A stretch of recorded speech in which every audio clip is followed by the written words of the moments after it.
August 8, 1944. Normandy. The wheat fields west of Caen still burned from the artillery barrage that had passed through the night before. The skies were empty now, just sullen clouds and smoke. Somewhere beyond the hedgerows, the muffled growl of diesel engines echoed through the valley. Inside a German Tiger I tank, Obersturmführer Heinrich Krüger adjusted the periscope and narrowed his eyes. For weeks, his unit had held off Allied advances with confidence. The Tiger tank he commanded was a fortress on tracks, a marvel of German engineering. With its 88mm KWK 36 gun and armor thick enough to deflect most Allied shells, it gave him a sense of invincibility, and he wasn't alone in that belief. Across the Wehrmacht's armored units, the Tiger had become more than a weapon. It was a symbol of German superiority, a weapon to win the war. But that day, something changed. From behind the tree line, a line of Shermans emerged, not one or two, but dozens. Krüger steadied the turret. He had faced Shermans before. With careful positioning, patience, and precision, he could take out 5, 10, even more. It had happened before. At Villers-Bocage, in the hedgerows near St. Lo. But this wasn't a flanking raid or a probing patrol. It was a tidal wave. He fired the first shot, a direct hit. One Sherman burst into flame, but the line didn't stop. More kept coming, and when he shifted his sights, 2 more appeared in the rear, and then 2 more beyond them. It wasn't a battle. It was a lesson, one he would never forget. In that moment, Krüger understood. The war wouldn't be lost in gun duels or tactical setbacks. It would be lost in the factory halls of Detroit and Cleveland, lost in assembly lines that never slept, lost in the quiet, relentless logic of numbers. The German military had built 1,347 Tiger tanks, masterpieces of machinery, nearly everyone handcrafted. Some took 300,000 man-hours to finish, the work of artisans, engineers, craftsmen. Their armor was virtually impenetrable to standard Allied rounds, their optics unmatched. Their presence on the battlefield could silence an entire Allied column. But the Americans built 49,234 Shermans, and that was only the beginning. To understand how it came to this, you have to return to the beginning, to the choices both nations made about how to build for war. Germany believed in perfection. Tanks were to be fearsome, indestructible, elite weapons that could outmatch anything in their path. The Tiger was born of Hitler's obsession with power and superiority. Massive, over-engineered, and complicated, it required specially trained crews, unique transport systems, and near-constant maintenance. When it worked, it was devastating. But when it broke down, which it often did, it was a stranded beast. The production process reflected that philosophy. German tank factories resembled high-end machine shops. Skilled laborers built Tigers like watchmakers, assembling precision timepieces. It was slow, costly, and vulnerable to Allied bombing. Even slave labor couldn't make it faster. And as the war turned, fuel shortages and supply problems made it harder to keep Tigers in the field. Some never even reached the front. The Americans had a different idea. Their tanks didn't need to be perfect. They just needed to be good enough, reliable, fast to build, easy to fix. The Sherman was born out of this philosophy. Designed for mass production, it could be rolled off assembly lines with staggering efficiency. Entire factories were retooled in months. The Detroit Tank Arsenal built tanks in just 48 hours, running 24/7. In Pennsylvania, Michigan, Illinois, the hum of industry never stopped. The Sherman wasn't as heavily armored as the Tiger. It couldn't match its firepower one-on-one. But that wasn't the point. The point was, for every Tiger, there were 40 Shermans. And when one was lost, another took its place the next day. U.S. logistics ensured Shermans arrived not just with spare parts, but with entire maintenance battalions. Crews were trained on how to repair engines, swap out transmissions, and replace treads in the field. Standardization was the key. Components were interchangeable. If a Sherman broke down, it didn't take weeks in a depot. It took hours in a field workshop. It was a tank designed not for engineers, but for mechanics. Not for elite crews, but for every soldier. German commanders saw the effects firsthand.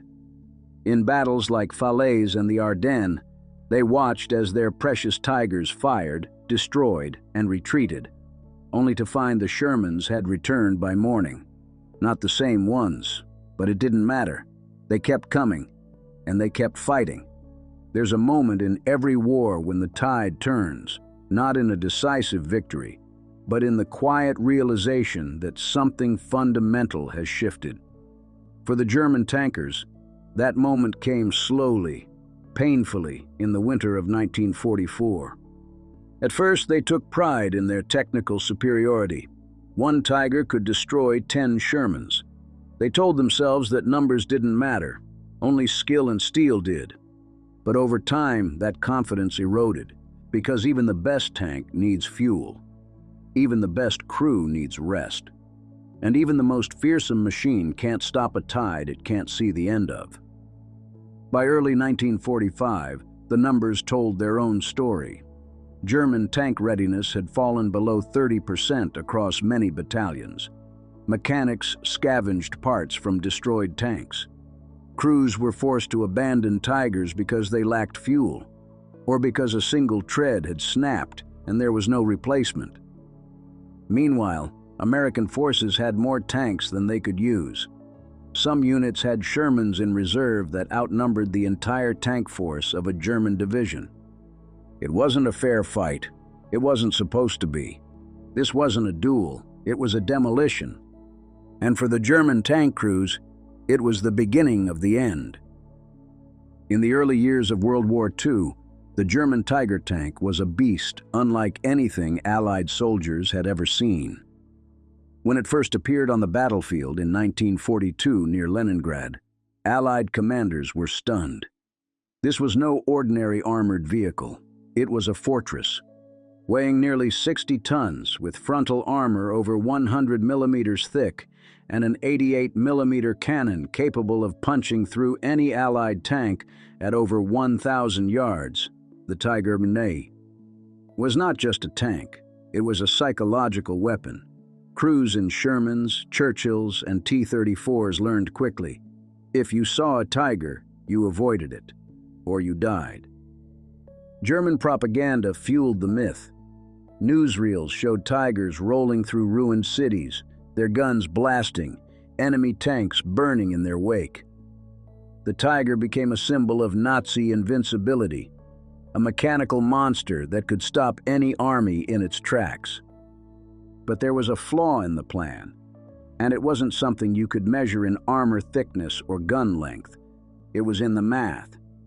Germany's industrial base, built for peacetime production and technical precision, simply couldn't keep up. Every Tiger tank took 300,000 man-hours to produce. That's 150 workers working full-time for an entire year, for just one tank. And while Germany built just over 1,300 Tigers during the war, they were pouring that effort into a design that was not only hard to produce, it was nearly impossible to maintain in the field. By contrast, the Americans were building the M4 Sherman like Ford built the Model T. Designed in 1941 and mass-produced starting in 1942, the Sherman was everything the Tiger wasn't. It was lightweight by comparison, weighing around 30 tons. It had thinner armor and a smaller 75-millimeter gun. But it was fast, it was simple, and, most importantly, it could be built in staggering numbers. Factories in Detroit, Grand Blanc, Lima, and beyond cranked out Shermans at a rate that defied logic. While it took Germany months to produce a single Tiger, the U.S. was producing over 1,000 Shermans per month by late 1942. That number only grew. By the end of the war, 49,234 Shermans had rolled off the line. The scale was hard to believe. America didn't just produce tanks. It produced entire armies with their own spare parts, their own repair depots, their own fuel and ammunition supplies. This was war by assembly line, and it worked. But make no mistake, it wasn't just about building more tanks, it was about building smarter. American engineers knew they couldn't match the Tiger's armor or firepower directly, not with something that could be mass-produced. So they changed the rules. First, they focused on reliability. Shermans didn't need to be hauled around on special rail cars like Tigers did. They could drive themselves across France, across the Rhine, across Germany itself. If a Sherman broke down, a mechanic with a wrench and a few hours could get it running again. If a Tiger broke down, and they often did, it sometimes had to be abandoned altogether. Second, they focused on logistics. Shermans used standardized parts. That meant if you needed a new engine, you didn't have to wait for a unique model. You pulled one off another tank or grabbed one from a stockpile. Crews were trained not just to drive and shoot, but to fix their machines on the fly. Third, they focused on mobility. Tigers were terrifying on open ground, but they were slow, cumbersome, and prone to mechanical failure. They couldn't cross most small bridges, couldn't maneuver in tight urban environments, and were often stuck in the mud. Shermans, meanwhile, were nimble, fast, and could go almost anywhere. And finally, they focused on combined arms warfare. The U.S. didn't expect Shermans to go toe-to-toe with Tigers.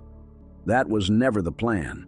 Shermans would work with tank destroyers, with artillery, with air support, and with infantry to overwhelm enemy defenses. If a Tiger was spotted, it would be hit with coordinated attacks, flanking moves, artillery barrages, or airstrikes. This strategy came to full maturity during the Normandy campaign. After the D-Day landings in June 1944, Allied forces began pushing inland. But the bocage country of Normandy, thick hedgerows, narrow lanes, and rolling hills, was a nightmare for tank warfare. German Panthers and Tigers lay in wait, ambushing advancing Shermans from hidden positions. The losses were brutal, but the Americans adapted. They welded steel prongs to the front of their tanks, rhino tusks, allowing them to plow through hedgerows and surprise German defenders. They shifted tactics. They sent in reconnaissance. They brought in close air support. And always, they brought more tanks. If 5 Shermans were knocked out, 5 more showed up the next day. If a crew was killed, a replacement was ready within 48 hours. And if a Tiger tank scored another victory, it didn't matter. The numbers were relentless. Even when Germany introduced the more powerful Tiger II, or King Tiger, it couldn't turn the tide. Yes, the King Tiger had thicker armor and an even more powerful gun. But it was also heavier, slower, and more mechanically unreliable. They broke down on long marches. They ran out of fuel. In some cases, entire formations were lost not in battle, but simply trying to get to the front. By the Battle of the Bulge in December 1944, the reality was clear. German armored forces were shrinking. Tigers were becoming museum pieces, too expensive, too rare, too delicate. Shermans were everywhere, and they were evolving too. New versions of the Sherman, like the M4A3E8 Easy 8, featured better suspension, thicker armor, and a more powerful 76mm gun that could finally penetrate the sides and rear of a Tiger at closer ranges. The British also upgraded their Shermans with the 17-pounder cannon, creating the famous Sherman Firefly, a tank that could destroy a Tiger head-on. But even without the upgrades, the basic Sherman, that simple, rugged machine, had already done what it needed to do. It didn't win the war by being the best tank on the battlefield. It won by being the best tank for the war the Allies were fighting. And that made all the difference. As the war dragged into its final stages, American tank crews faced a brutal, grinding reality. They weren't in the best tanks, but they were in the most. Ask any veteran who fought in a Sherman, and the same phrase comes up again and again. We were outgunned and out-armored. Facing a Tiger in a Sherman was like bringing a knife to a gunfight, unless you had 5 friends with knives and hit from 5 directions at once. That's exactly what the Americans learned to do. In Normandy, American units were stunned when their rounds bounced off the frontal armor of German Tigers and Panthers. Sherman shells would hit, spark, and ricochet like pebbles against a steel wall.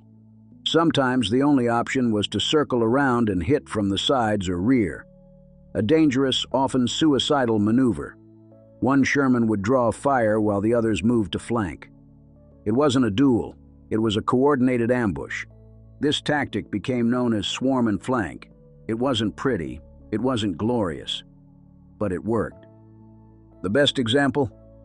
The Battle of Aricourt in September 1944.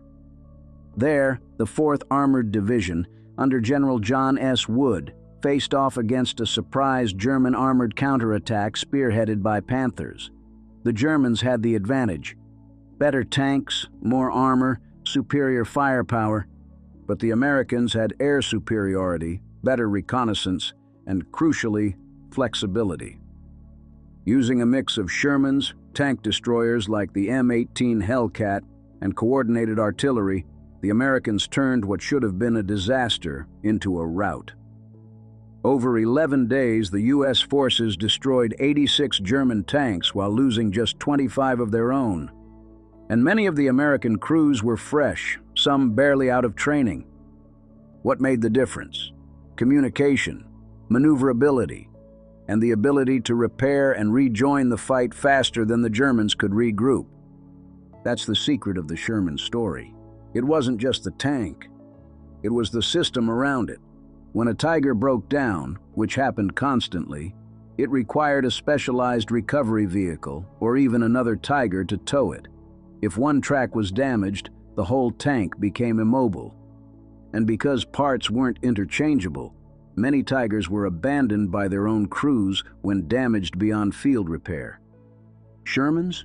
You could replace a track with parts from another Sherman, swap out an engine, patch the armor. The tank was built to be fixed in the field, fast, by regular soldiers. And if it couldn't be fixed, there were always more coming.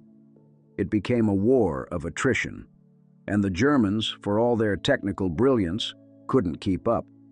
Nowhere was this clearer than during the final push into Germany in early 1945. By then, the Tiger had become a rare sight. Fuel shortages, bombing raids, and destroyed infrastructure crippled German production and movement. Only a handful of Tigers remained operational at any given time, and they were being hunted. The Allies had learned their lesson.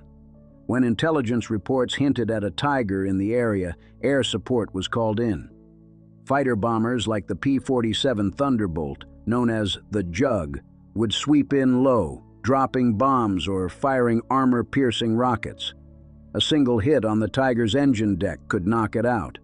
And unlike ground forces, aircraft didn't have to get close. Sherman crews were no longer fighting blind. With aerial reconnaissance, maps, radios, and coordination with infantry and artillery, they were part of a larger machine, a war machine that had learned to adapt. One often forgotten detail about Sherman tanks: they came with radios. This might seem basic, but it gave them a massive advantage. Many German tanks, including early Tigers, didn't have radios in every vehicle. Only the commander might have one. Orders had to be passed by hand signals or messengers. In the middle of a firefight, that's a recipe for disaster. American Shermans, by contrast, could coordinate instantly. Tank commanders spoke directly to one another. They could flank as a team, fall back in sync, call for artillery support, or alert each other to enemy positions. This communication network, often taken for granted, was deadly effective. And behind every Sherman was a vast support structure: fuel trucks, ammunition resupply, mobile kitchens, repair crews, field hospitals, replacement crews. Every time a Tiger destroyed a Sherman, there was another one ready to take its place. Every time a German gunner saw a burning hulk and thought the field was clear, another Sherman rolled out of the smoke. Was it costly? Absolutely. American tank crews paid a high price. The Sherman was nicknamed Ronson after the lighter. Lights first time, every time. It had a gasoline engine and carried ammunition without much protection. When hit, it burned. But the nickname didn't tell the whole story. By mid-1944, Sherman tanks had been upgraded with wet storage, a design where ammunition racks were surrounded by water jackets to prevent fires. Crews also learned to modify their tanks, stacking sandbags or extra track links as improvised armor. And they didn't fight alone. When the U.S. First Army crossed into Germany, they weren't just bringing tanks. They brought an entire industrialized army with them, the result of a nation that had turned its economy into a war machine. Steel mills in Pittsburgh, tank factories in Detroit, rail lines stretching from the East Coast to the ports of England. It wasn't just about making tanks. It was about getting them where they were needed, with the crews, fuel, ammunition, food, and spare parts to keep them fighting. This was America's true strength, not any single weapon, but the overwhelming scale of it all. A German Tiger might win a duel, but the Sherman won the war. In the final year of World War II, American Shermans were no longer just tanks. They had become symbols, not of superiority, but of inevitability. Everywhere the Germans turned, they found more of them. On the Western Front, in towns reduced to rubble, in forests shrouded with fog, and on roads leading deeper into the crumbling Reich, the Shermans came, not in twos or threes, but in columns, dozens at a time, then hundreds. Endless steel, endless determination. It wasn't just the number, it was the way they kept coming. The Tiger tank, majestic and terrifying, had become a hunted relic. Every time one was spotted, it became the focus of artillery, rockets, bombers. Its myth had become its curse. By early 1945, the mighty Tiger was often stuck, literally. Weighing over 57 tons, the Tiger was too heavy for many European roads and bridges. Its wide tracks and immense weight tore up the terrain. Tigers frequently became bogged down in mud, their engines straining, tracks breaking under stress. Recovery vehicles were rare. Fuel was even rarer. German tankers often had to abandon these beasts, not because they were destroyed in battle, but because they couldn't move. The Sherman, lighter by design, didn't have that problem. It could cross bridges. It could ford rivers. It could move faster, refuel easier, and traverse terrain the Tiger couldn't. And thanks to a constant stream of logistical support, Shermans were maintained, repaired, and returned to the fight within days, sometimes hours. But beyond logistics, beyond production numbers, was a psychological edge. The Tiger was built for fear. The Sherman was built for function. And in a war of exhaustion, the tank that could keep moving and keep fighting had the real advantage. For German tank crews, the sight of Shermans no longer provoked contempt. It provoked dread, because each Sherman wasn't just a threat on its own. It was part of a team that included infantry, artillery, engineers, and the ever-present roar of Allied air power overhead. In March 1945, during the crossing of the Rhine, Sherman tanks played a key role in establishing the bridgeheads. As Operation Plunder unfolded, General Montgomery's forces pushed across with precision and overwhelming firepower. But it wasn't just brute force.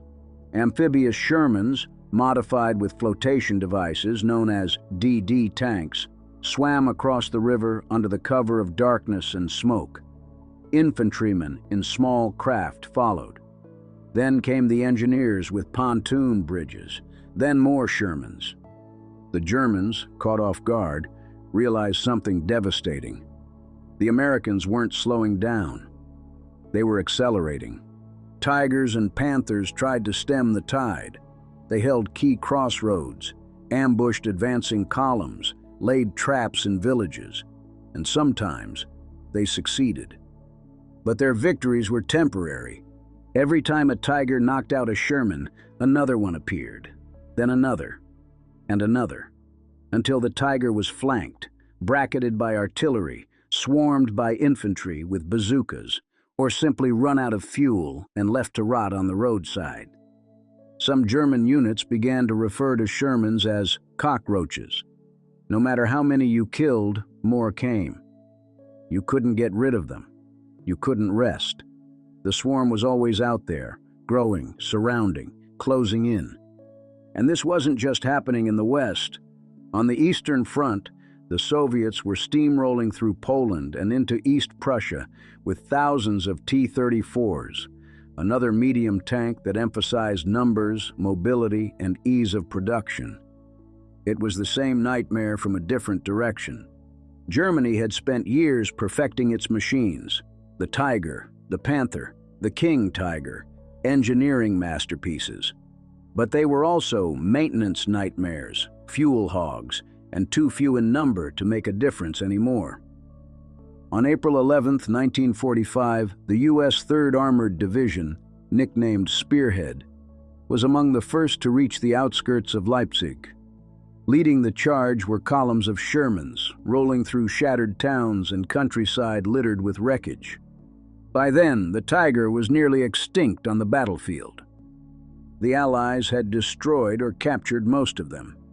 Some were abandoned in woods or burned out in villages, their turrets twisted, tracks shattered, husks stripped by advancing troops.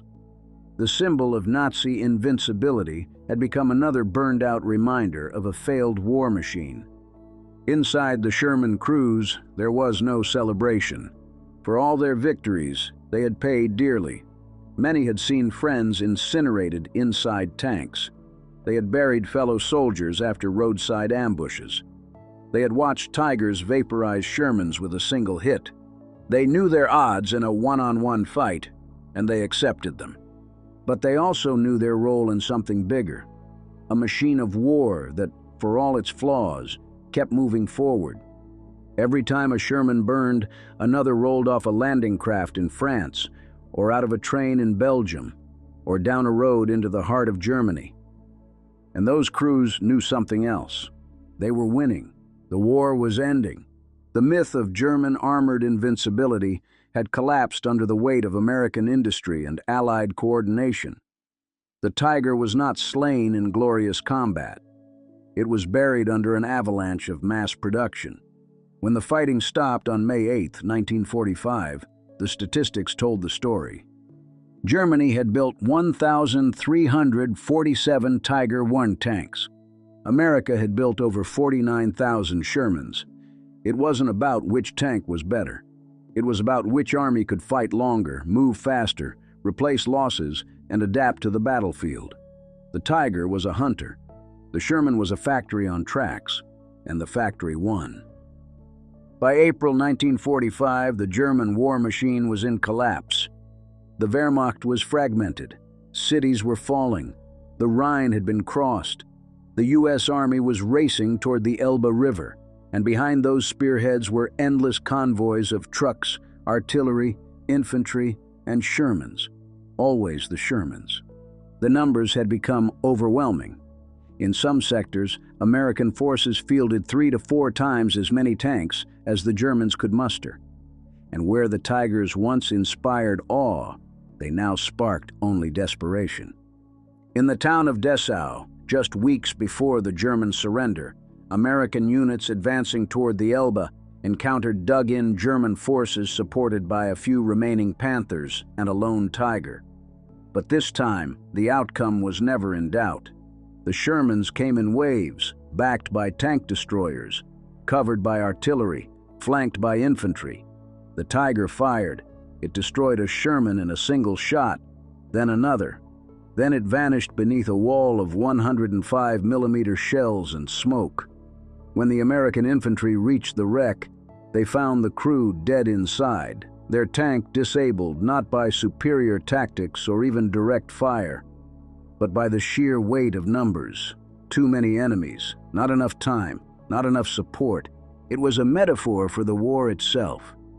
Because while the Tiger had once ruled the battlefield, by 1945 it was a weapon built for a war that no longer existed. Its strength was now its weakness. Its size made it an easy target. Its complexity made it fragile. Its power was wasted in a fight it could never win. The Sherman, by contrast, had become the ultimate team player. In Normandy, it had been outgunned. In the hedgerows, it had been vulnerable. But the Americans had learned, and fast. By late 1944, new models like the M4A3E8 Easy 8 were arriving in numbers. These were faster, better armored, and equipped with a long-barreled 76mm gun that gave them a fighting chance against Panthers and even Tigers, especially when used in pairs or packs. Their improved suspension allowed for better cross-country performance. Their crews were more experienced, and their doctrine was now refined by a year of bitter combat. In the Ardennes, Shermans had held the line during the Battle of the Bulge. In Alsace, they had supported the clearing of German strongpoints. In the Ruhr pocket, they had rolled into German industrial heartland with hardly any opposition left to stop them. And then there was the air. American tank crews knew they didn't fight alone. When a Tiger appeared, they could call in fighter bombers. P-47 Thunderbolts with 8.50 caliber machine guns and underwing rockets could shred armor from above. Tank crews carried smoke grenades and flares to mark enemy armor for airstrikes. It wasn't just a tank-on-tank war anymore. It was combined arms, and the Sherman thrived in it. German tank commanders like Michael Wittmann, once able to wipe out whole platoons of Shermans, were now constantly hunted from above.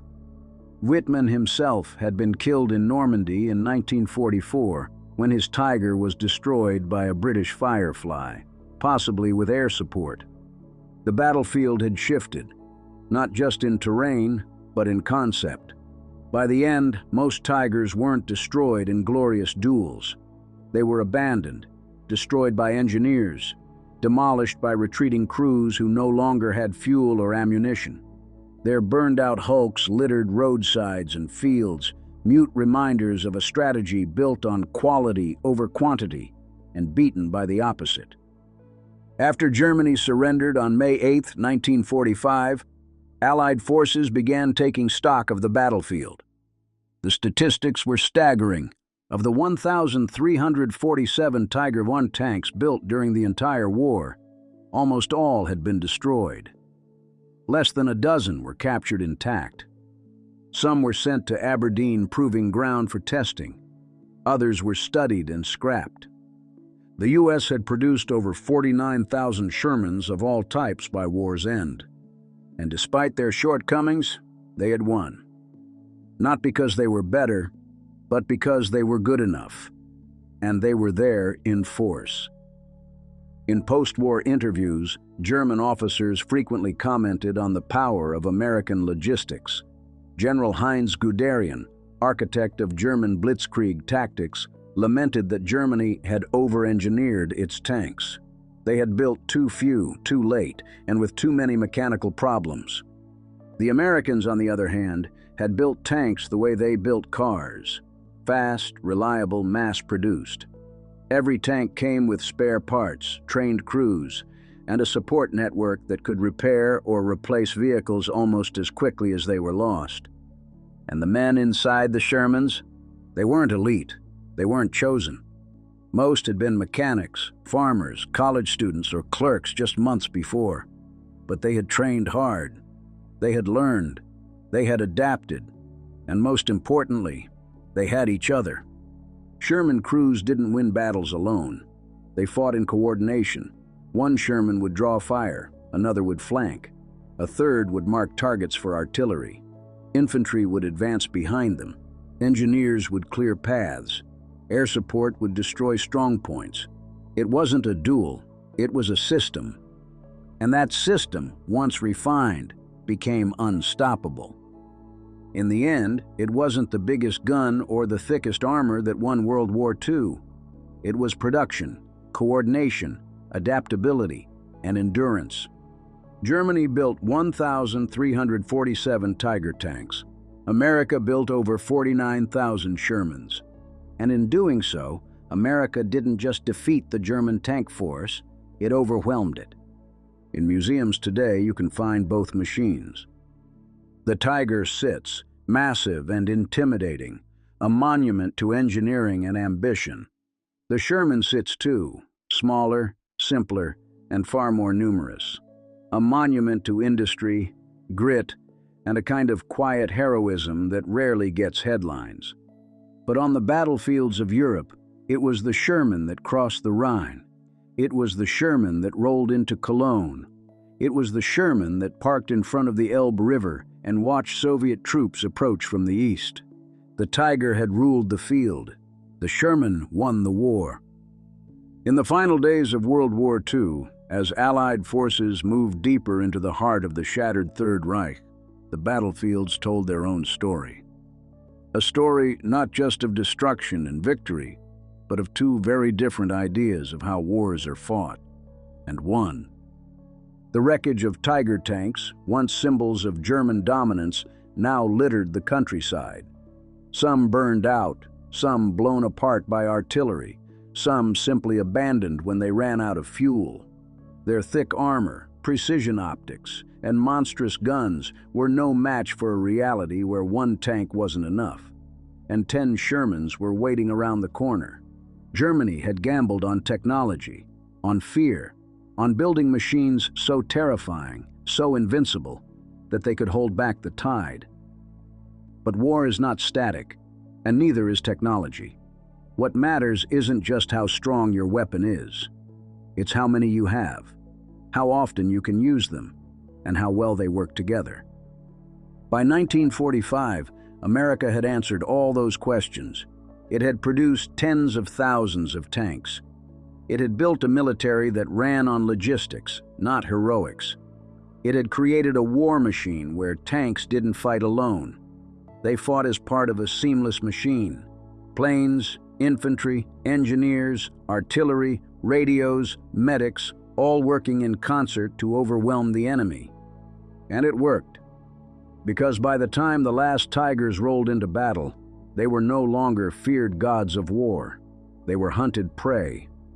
Even in the East, where the Soviet T-34s had already torn through Germany's armored hopes, the lesson was the same. Mass, movement, coordination. The Germans had built too few, too late, and had gambled everything on tactical brilliance rather than strategic depth.